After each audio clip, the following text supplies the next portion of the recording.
E para que não me exaltasse pela excelência das revelações, foi-me dado um espinho na carne, a saber, um mensageiro de Satanás para me esbofetear, a fim de não me exaltar. Essa escritura está na 2 aos Coríntios 12 e versículo 7. O que será que era o espinho na carne de que Paulo tanto reclamava? O que será que era esse espinho na carne que incomodava o apóstolo dos gentios?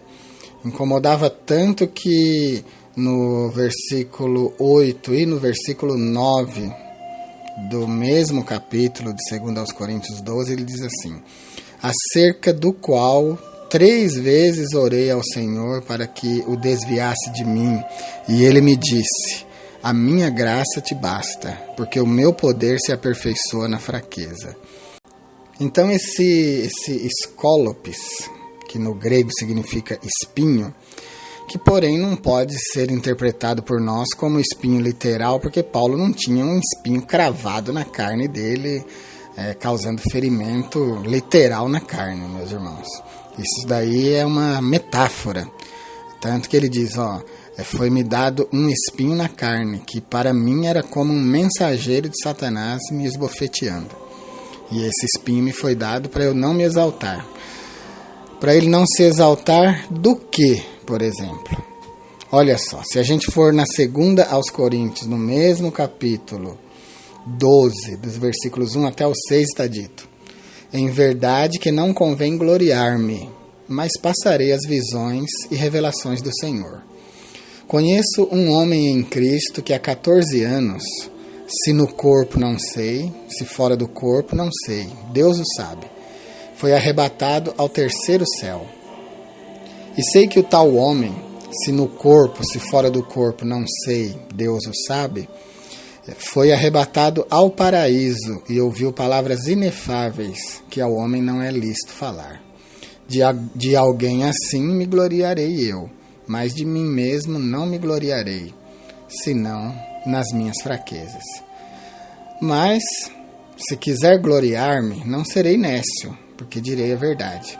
Mas deixo isto para que ninguém cuide de mim mais do que em mim vê ou de mim ouve. Então, Paulo, há quem diga, e a maioria das interpretações vão para o lado de que esse homem arrebatado ao paraíso é o próprio Paulo. Tanto que aqui embaixo ele disse assim, mesmo que eu queira me gloriar, se eu quiser me gloriar, não vou ser nécio, vou dizer a verdade. Então dá a impressão que ele é esse homem, embora ele fale em terceira pessoa. Conheço um homem em Cristo que há 14 anos foi arrebatado ao paraíso.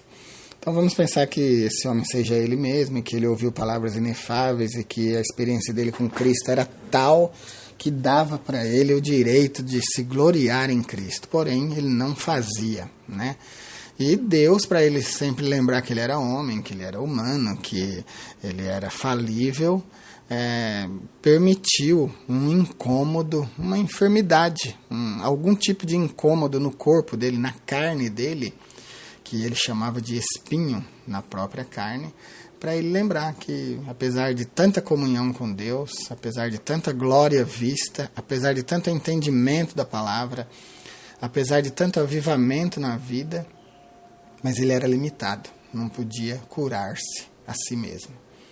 Orou a Deus 3 vezes para que fosse curado, para que esse espinho da carne dele fosse retirado dele, mas a resposta que ele teve de Deus foi: fica com a minha graça, Paulo, ela te basta. E fica com esse espinho também, porque esse espinho vai fazer você lembrar que é humano.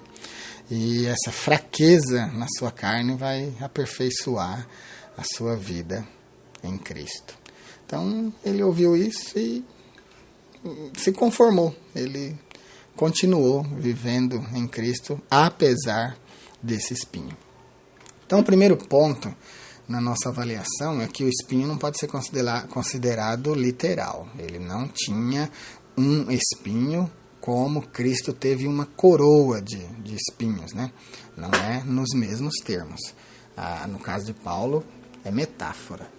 Então, o que será que é esse espinho na carne? O que será que é esse mensageiro de Satanás que afligia Paulo na sua carne, no seu corpo?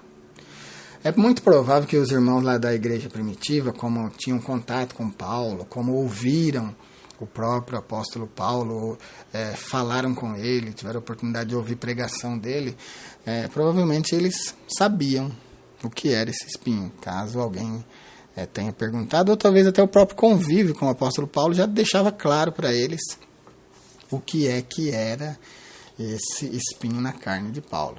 Agora, para nós que estamos a 2000 anos de distância do tempo de vida do apóstolo Paulo, em que ele foi incomodado por esse espinho na carne, e levando em consideração o texto bíblico, que também não fala literalmente o que era o espinho na carne dele, o que resta para nós é investigar. E é o que a gente vai fazer hoje aqui, investigar. Aí, se você gostar do que você ouvir aqui, você pode até tomar um partido e ficar com essa opinião, né? Com essa interpretação, com essa visão que eu vou apresentar aqui. Ao longo da história, a gente já teve muitas sugestões, muitas interpretações sobre o que poderia ser o espinho na carne. Já pregaram sobre ser epilepsia, histeria, nevralgia, depressão, malária, lepra, reumatismo, até um certo impedimento na fala de Paulo, talvez uma gagueira. Já falaram sobre tentação direta e pessoal do próprio inimigo. Já se falaram a respeito de inimigos pessoais do apóstolo Paulo, que ele considerava como espinho na carne e tal. Então, todas essas teorias já foram investigadas ao longo da história, desde que Paulo falou sobre esse espinho na carne dele. Agora, tem uma visão que eu compartilho e que eu gosto e que eu acho que, na minha opinião, parece ser a mais coerente. É o fato de esse espinho na carne de Paulo ser um problema de visão. Paulo tinha um problema de visão, ele tinha uma deficiência na vista. E isso para ele, uma deficiência na visão, para quem é um mentor, para quem é professor, para quem é mestre, para quem precisa ler, escrever e ensinar, realmente, meus irmãos, é uma coisa que aflige tanto que realmente pode ser denominada de um espinho na carne. E a gente pode fazer, e é o que eu vou fazer aqui para nós, essa defesa. Olha só, na carta aos Gálatas, no capítulo 14, aliás, no capítulo 4, nos versículos 14 e 15, está dito assim, ó: E vós sabeis que primeiro vos anunciei o evangelho estando em fraqueza da carne.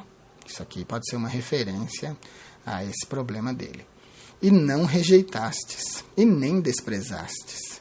Isto que era uma tentação na minha carne. Antes me recebestes como um anjo de Deus, como Jesus Cristo mesmo. Qual é logo a vossa bem-aventurança? Porque eu dou testemunho de que, se fosse possível, arrancaríeis os vossos próprios olhos e os daríeis a mim. Então o apóstolo Paulo aqui, quase que ele está dizendo para nós que o problema que ele tinha era um problema de visão. Depois eu vou tentar comprovar em outros lugares.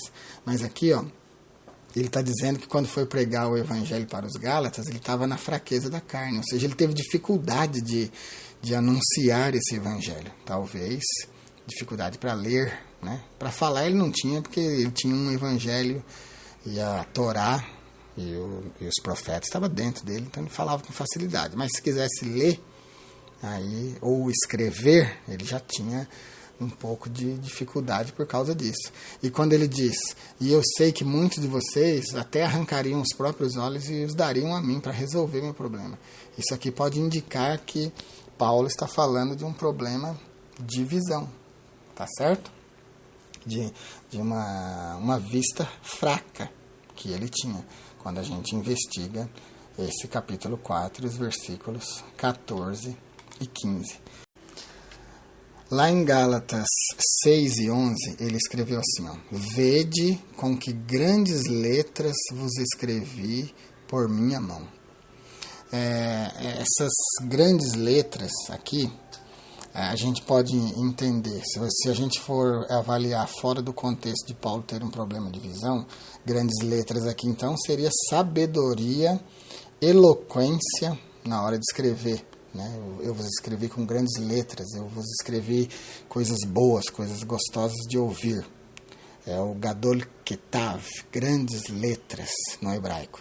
Porém, se a gente avaliar Gálatas 6 e 11 dentro dessa perspectiva de que o espinho na carne de Paulo fosse um problema de vista, então realmente ele precisaria de uma Torá com letra grande, e quando ele fosse escrever também, ele escreveria com letra maior do que o normal, que era para ele poder enxergar. Então, nessa perspectiva do problema de visão, as letras grandes seriam literais. Ele escreveu com letrona garrafal mesmo, assim, tamanho 18, né?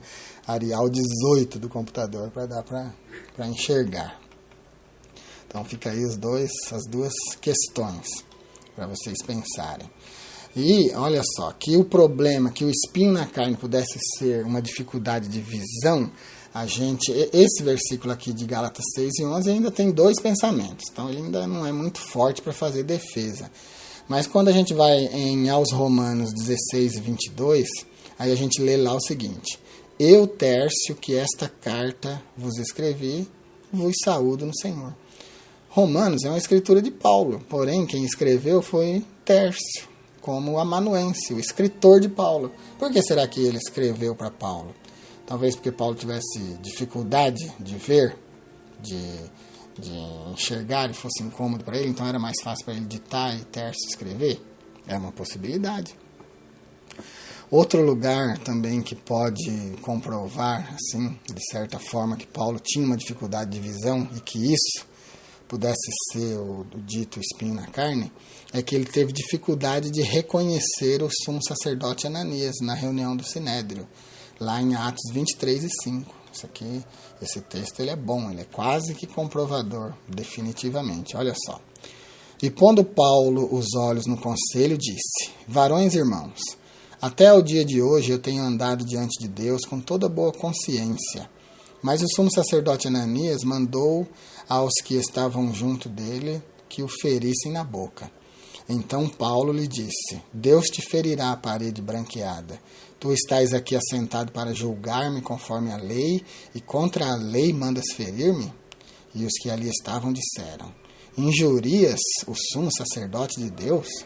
E Paulo disse, não sabia, irmãos, que era o sumo sacerdote, porque está escrito, não dirás mal do príncipe do teu povo. Essa escritura é Atos 23, de 1 a 5. Então, olha, o sumo sacerdote se vestia diferente, ele tinha vestes diferentes, ele era uma pessoa que carregava o cajado na mão, ele era uma pessoa destacada, o lugar onde ele ficava era destacado. Então, como que Paulo, mesmo a pouca distância, não reconheceu o sumo sacerdote? Talvez porque não estivesse enxergando plenamente. Isso daí é para a gente pensar. Então ele diz, não sabia, irmãos, que era o sumo sacerdote. Então veja, qual será que era o espinho na carne de Paulo? O problema de vista é uma possibilidade. Então esse maná de hoje fica aí para você meditar, tá bom? A gente não pode pregar isso como doutrina, né? Afirmar que era, porque ao longo de 2000 anos de história ninguém soube. Mas é uma investigação muito próxima do que poderia ser o espinho na carne de Paulo. Amém, meus irmãos? Fiquem com Deus. Esse aí é o maná de hoje. Deus abençoe vocês.